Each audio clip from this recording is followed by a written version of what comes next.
샬롬 2월 11일 수요일 하나님 나라를 시작하는 말씀 묵상 시간입니다. 하나님께서 오늘 우리에게 주시는 말씀은 요한복음 4장 27절에서 42절까지의 말씀인데요. 젊은 누리 3-3순회 강원경 집사님께서 말씀을 봉독해 주시겠습니다. 하나님의 말씀을 경청하십시오. 이때 제자들이 돌아와서 예수께서 여자와 말씀하시는 것을 이상히 여겼으나 무엇을 구하시나이까 어찌하여 그와 말씀하시나이까 묻는 자가 없더라.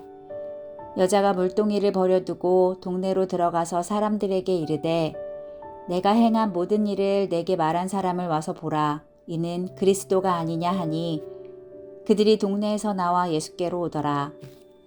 그 사이에 제자들이 청하여 이르되 랍비여 잡수소서. 이르시되 내게는 너희가 알지 못하는 먹을 양식이 있느니라. 제자들이 서로 말하되 누가 잡수실 것을 갖다 드렸는가 하니 예수께서 이르시되 나의 양식은 나를 보내신 이의 뜻을 행하며 그의 일을 온전히 이루는 이것이니라. 너희는 넉 달이 지나야 추수할 때가 이르겠다 하지 아니하느냐. 그러나 나는 너희에게 이르노니 너희 눈을 들어 밭을 보라. 희어져 추수하게 되었도다. 거두는 자가 이미 삭도 받고 영생에 이르는 열매를 모으나니 이는 뿌리는 자와 거두는 자가 함께 즐거워하게 하려 함이라. 그런즉 한 사람이 심고 다른 사람이 거둔다 하는 말이 옳도다. 내가 너희로 노력하지 아니한 것을 거두러 보내었노니 다른 사람들은 노력하였고 너희는 그들이 노력한 것에 참여하였느니라. 여자의 말이 내가 행한 모든 것을 그가 내게 말하였다 증언하므로 그 동네 중에 많은 사마리아인이 예수를 믿는지라. 사마리아인들이 예수께 와서 자기들과 함께 유하시기를 청하니 거기서 이틀을 유하심에 예수의 말씀으로 말미암아 믿는 자가 더욱 많아 그 여자에게 말하되 이제 우리가 믿는 것은 내 말로 인함이 아니니 이는 우리가 친히 듣고 그가 참으로 세상의 구주신 줄 알미라 하였더라. 하나씩 말씀도 그렇고 주일 작년 설교뿐만 아니라 아이들 설교를 준비할 때면 늘 하는 설교지만 설교가 쉬웠던 적은 한 번도 없었던 것 같습니다. 늘 말씀이 어렵고 설교는 더더욱 어렵습니다. 하지만 설교를 준비할 때마다 제가 자주 떠올리는 비유가 하나 있는데요. 바로 예수님께서 말씀하신 밭에 감추인 보화의 비유입니다. 성경은 마치 무궁무진한 보물이 감추어진 밭과 같습니다. 파면 팔수록 그리고 더 깊이 팔수록 끝이 없는 하나님의 지혜와 은혜가 감추어져 있습니다. 저는 그저 그 밭을 열심히 파내기만 하면 됩니다. 그런데 중요한 건 그 보화를 제가 만들어내는 것이 아니라는 겁니다. 주님이 이미 다 준비해 두셨고 저는 그저 삽을 드는 수고 또 찾아내는 수고만 할 뿐이라는 거죠.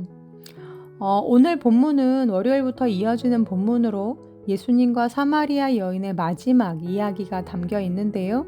3개의 짧은 장면으로 구성되어 있습니다. 첫 번째는 예수님을 만난 사마리아 여인이 동네로 들어가서 사람들에게 예수님을 전하는 장면이고, 두 번째는 그 사이에 이루어지는 예수님과 제자들의 짧은 대화가 나와 있습니다. 그리고 마지막 세 번째는 여인의 말에 호기심을 가진 사마리아 사람들이 예수님을 직접 만나고 그분의 말씀을 들은 후 믿음을 갖게 되는 장면입니다. 그런데 이 세 장면 속에는 동일하게 들어있는 하나의 공통된 주제가 있습니다. 그것은 바로 순종에 대한 이야기인데요. 지난주 수요일 하나시에서 요한복음은 단순히 예수님의 사역을 시간 순서대로 나열한 책이 아니라 요한이 분명한 의도와 목적을 가지고 기록한 복음서라는 말씀을 드렸습니다. 요한복음의 분명한 기록 목적은 요한복음 20장 31절에 잘 나와 있는데요. 요한은 이렇게 이야기하죠. 오직 이것을 기록함은 너희로 예수께서 하나님의 아들 그리스도이심을 믿게 하려 함이요 또 너희로 믿고 그 이름을 힘입어 생명을 얻게 하려 함이니라 라고요. 요한은 당시 유행하던 영지주의와 같은 거짓 가르침에 맞서 예수님이 참 하나님이시고 참 인간이심을 증언했습니다. 그래서 이 글을 읽는 모든 이들이 믿음에 이르도록 이 복음서를 기록했죠. 그런데 예수님의 공생애 당시에도 예수님 역시도 어떤 뚜렷한 목적을 가지고 공생애를 이끌어 가셨는데 그 1차적인 목적은 바로 당신이 택하신 제자들이 예수님을 향한 믿음을 갖게 하려는 것이었습니다. 그리고 더 나아가 이후 예수님께서 십자가를 지시고 부활 승천하신 이후에 그들이 복음의 사도로서 살아갈 때 절대로 잊지 말아야 할 가르침들을 그들의 경험과 또 예수님의 그 가르침의 말씀 속에 담아 두셨는데요. 그렇다면 이 사마리아 여인을 만난 사건은 제자들에게 무엇을 가르치시기 위한 사건이었을까요? 그런 관점으로 볼 때 예수님이 굳이 사마리아를 통과해서 이 여인을 만나고 그 동네에 사는 사마리아 사람들을 만나셨던 것은 바로 제자들에게 순종에 대한 이야기를 하시려 했다라는 걸 오늘 본문을 통해 알 수가 있습니다. 그럼 이제부터 하나씩 살펴보시죠. 첫 번째 장면입니다. 예수님과의 대화를 통해 마침내 자기 앞에 계신 분이 그들이 기다리던 그리스도이심을 깨달은 이 여인은 곧장 동네로 달려가서 사람들에게 이 사실을 알립니다. 그런데 이 여인이 사람들에게 한 말을 유심히 보십시오. 29절 30절 말씀인데요. 내가 행한 모든 일을 내게 말한 사람을 와서 보라. 이는 그리스도가 아니냐 하니 그들이 동네에서 나와 예수께로 오더라 라고 나와 있습니다. 이 여인이 한 말은 단 하나였죠. 와서 보라 라는 것입니다. 예수님이 그리스도이심을 논리적으로 증명하지도 않았고 어려운 말씀을 풀어 설명하지도 않았습니다. 설득도 아니고 강요도 아니고 변증도 아니었습니다. 그저 와서 보라 라는 초대였습니다. 그게 전부였죠. 그런데 성경은 말합니다. 그 말 한마디에 사람들이 예수께로 나왔다고요. 또 두 번째 장면입니다. 여인이 동네로 들어간 사이 먹을 것을 구해온 제자들이 예수님께 드실 것을 권합니다. 그때 예수님은 이렇게 말씀하시죠. 내게는 너희가 알지 못하는 먹을 양식이 있다. 제자들은 이해하지 못합니다. 그래서 누가 먼저 드실 것을 가져다 드렸나? 이렇게 생각하죠. 그러자 예수님이 이렇게 말씀하시죠. 나의 양식은 나를 보내신 이의 뜻을 행하며 그의 일을 온전히 이루는 이것이니라. 이 말씀을 쉽게 풀이하자면 이런 뜻입니다. 나 밥 안 먹어도 지금 배부르다. 오늘 하나님의 기뻐하시는 일이 이루어졌구나. 이런 뜻인 것입니다. 예수님은 이 여인이 참 복음과 또 진리를 깨닫고 그녀를 묶고 있던 죄책감과 율법의 굴레에서 벗어나게 된 것에 대해 밥을 안 먹어도 배부르실 만큼 그 마음이 참 기쁘셨다라는 뜻이죠. 그러시면서 제자들에게 이렇게 말씀하십니다. 얘들아, 눈을 들어 밭을 보아라. 희어져 추수하게 되었구나. 내가 너희로 노력하지 아니한 것을 거두러 보내었노니 다른 사람들은 노력하였고 너희는 그들이 노력한 것에 참여하였느니라 라고 말씀하십니다. 예수님은 제자들에게 너희가 가서 씨를 뿌려라, 그 씨를 자라게 해라, 밭을 일구어라 라고 하시지 않습니다. 이미 씨가 뿌려졌고 자랐으니 가서 거두어라 라고 하시죠. 누군가 노력한 것에 너희는 그저 거두는 수고만 하라고 말씀하시는 겁니다. 그렇다면 이게 무슨 뜻입니까? 이미 그들이 해야 할 일을 누군가가 해 놓았다라는 뜻입니다. 그러니 두려워하지 말고 근심하지 말고 그저 너희는 내 말에 순종해라 라고 말씀하시는 거죠. 그렇다면 그 일을 해 놓은 사람은 누구겠습니까? 마지막으로 세 번째 장면입니다. 여인의 초대에 응답한 사람들이 예수님을 붙잡고 그들 곁에 더 머물러 주시기를 간구합니다. 그리고 예수님은 이틀 동안 더 그 마을에 유하시며 사람들에게 말씀을 가르쳐 주시는데요. 그 후 그들이 여인에게 한 고백이 이렇습니다. 41절, 42절 말씀입니다. 예수의 말씀으로 말미암아 믿는 자가 더욱 많아 그 여자에게 말하되 이제 우리가 믿는 것은 내 말로 인함이 아니니 이는 우리가 친히 듣고 그가 참으로 세상의 구주신 줄 알미라 하였더라. 그들은 이렇게 말하는 거죠. 여인의 말이 아니라 예수 그리스도로 인하여 그분이 참 세상의 구주신 줄을 알고 또 믿게 되었다라고요. 사랑하는 성도님들, 이렇게 새 이야기가 담고 있는 내용이 똑같습니다. 즉, 내가 하는 게 아니라는 겁니다. 주님이 다 하신다라는 거죠.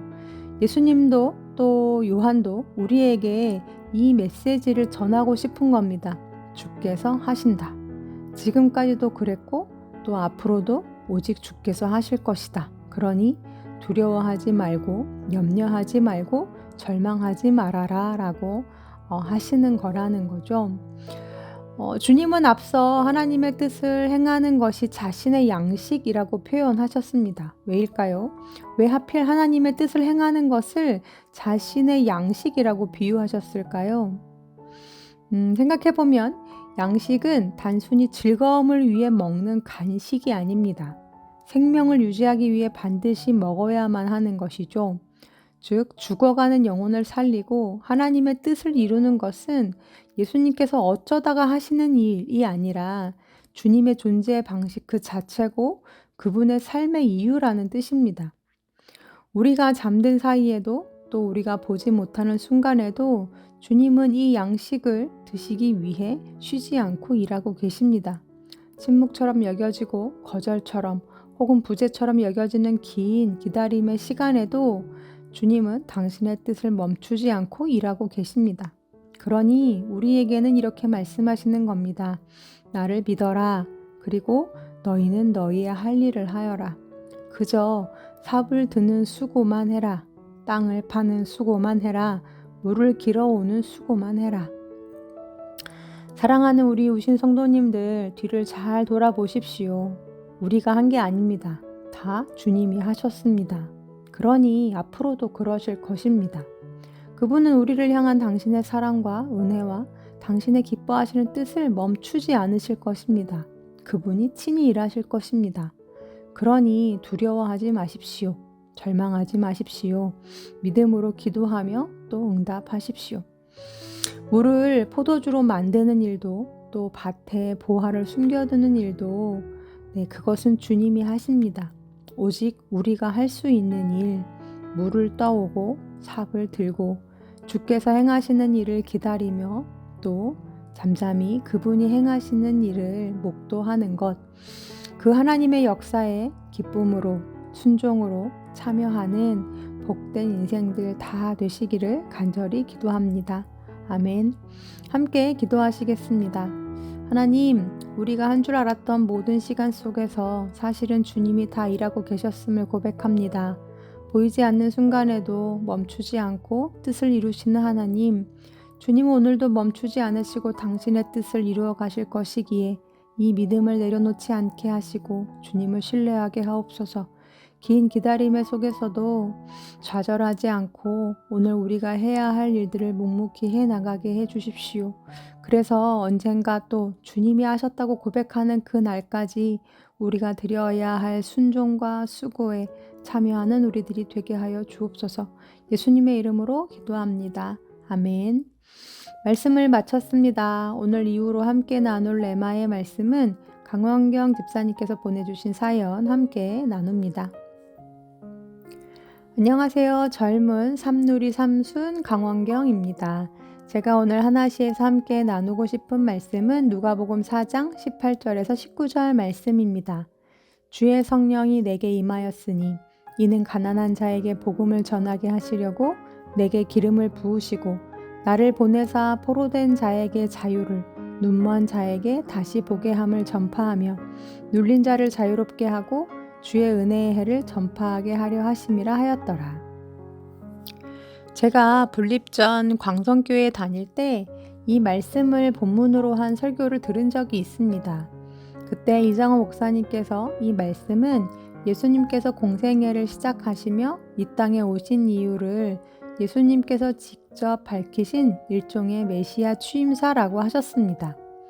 하나님의 아들이시지만 육신의 몸으로 이 땅에 오신 예수님께서 성령의 능력을 힘입어 이 세상에서 하실 일에 대해 구체적이고 직접적으로 말씀하신 본문이라는 설명이었습니다. 그 말씀을 들으며 마음이 가난한 우리에게 하나님의 나라를 전하시기 위해 오셨구나. 억압받고 자유 없는 사람들에게 참 자유를 주시기 위해 오셨구나. 참 하나님을 알지 못해 앞이 보이지 않는 흑암 가운데 있는 우리에게 빛으로 오셨구나 하는 생각이 들며 큰 감격과 은혜를 받았던 기억이 납니다.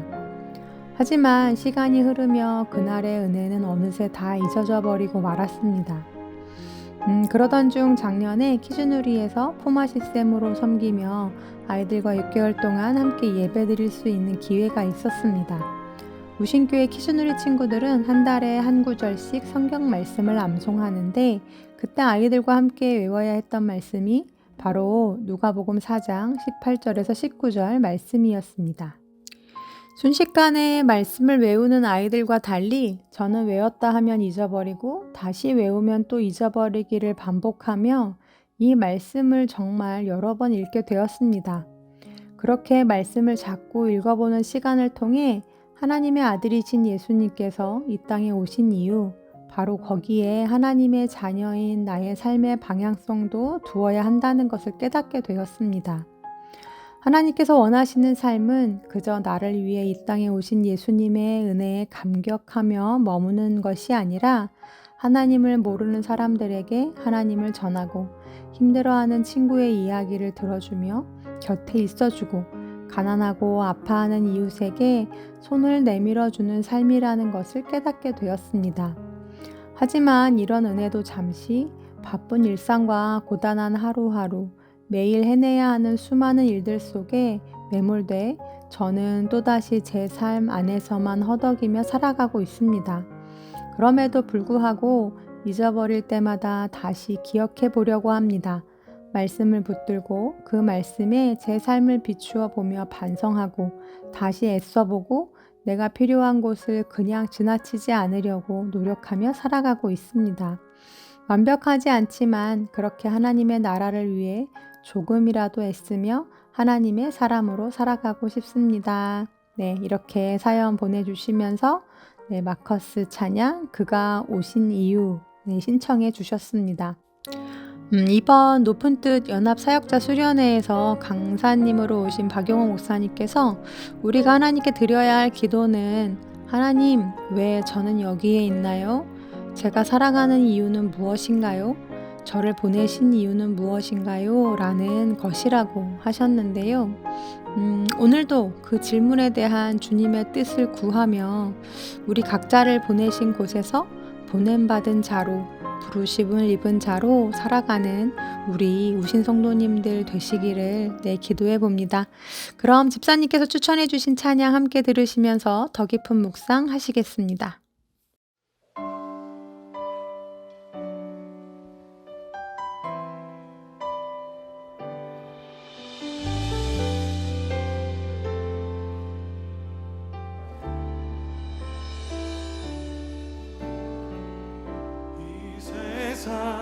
가장 아름다운 순종의 눈물 온 세상 다시 빛나게 한 생명의 눈물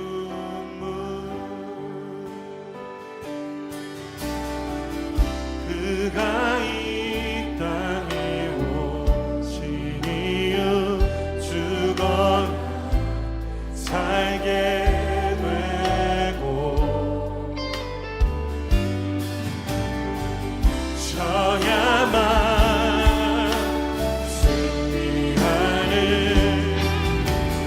놀랍고 영원한 신이 지으신 그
그가 이 땅에